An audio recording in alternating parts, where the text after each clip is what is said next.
What's up, family? Welcome back to the Stop Sinking Show, where we go from struggle to flow.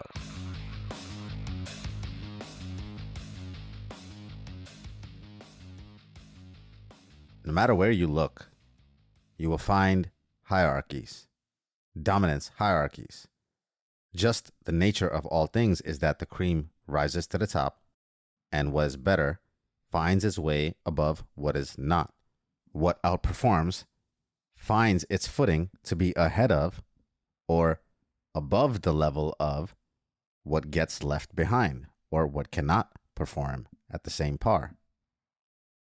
No matter where you look in history, in even ancestral biology, even lobsters puff their chests out to fight for positioning. The Pareto principle that shows up in nature everywhere also shows that the top 20% of anything carries 80% of the load, of the power, of the beauty, of the impact. None of this is a surprise. But I saw the same hierarchical layout in a place you wouldn't imagine. And it made me question the basis of hierarchies altogether.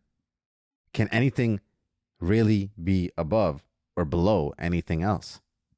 When all things are unique and all are in service to or a piece of perfection, is a piece of perfection any less perfect than the whole? Obviously, it isn't complete, but because it is only a part of perfection, does that mean it is not perfect? Let me explain where I saw this play out. I went to the temple a couple times out of the rituals that I was performing. And in the temple, in Hinduism, we represent gods with statues. And I was looking at all these statues, what we call murtis, of gods, of the holy cow, who we also pray to like a god, even other forms of God.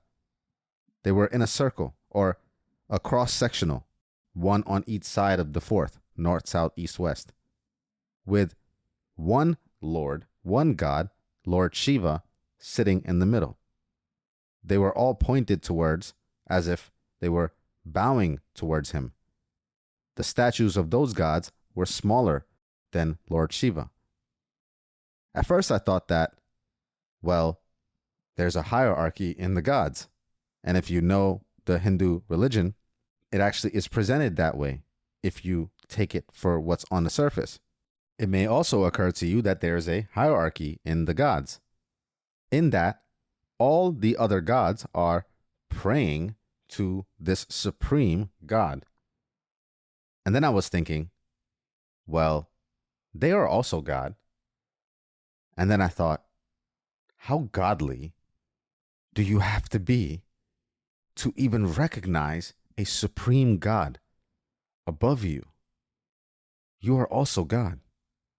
And to recognize a supreme God and to bow to him is almost more godly than God.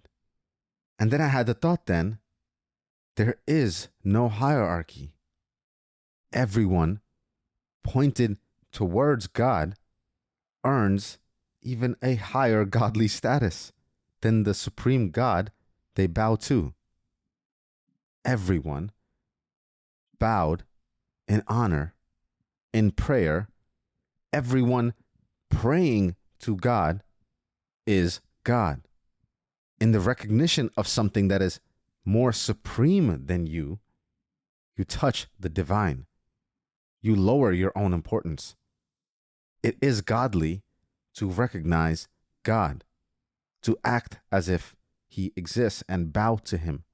It is godly to see past yourself to even be able to see. That's why, even if on the human plane, we want to prop up hierarchies, which are useful for ranking merit and competence and believability, it would be a mistake, though, to think that someone's human achievements, the human plane, the societal status, has any reflection at all on their proximity to divinity. In some beautiful, unifying way, every one of us who are bent, kneeled in acknowledgement or in resistance. Either way, every one of us posted towards the holy, embody the holiness ourselves. At the end of the day, how can anything made by the divine not be divine? How can that which is made in the image and the likeness of God by God then not be God? What is not God? Just in the very act of your bowing, your reaching, your prayer, you become the thing you kneel towards.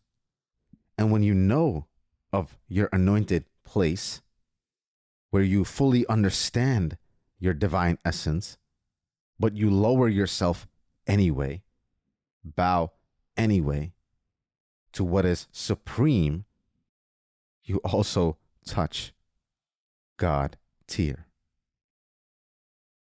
I love you, family. Stay true always.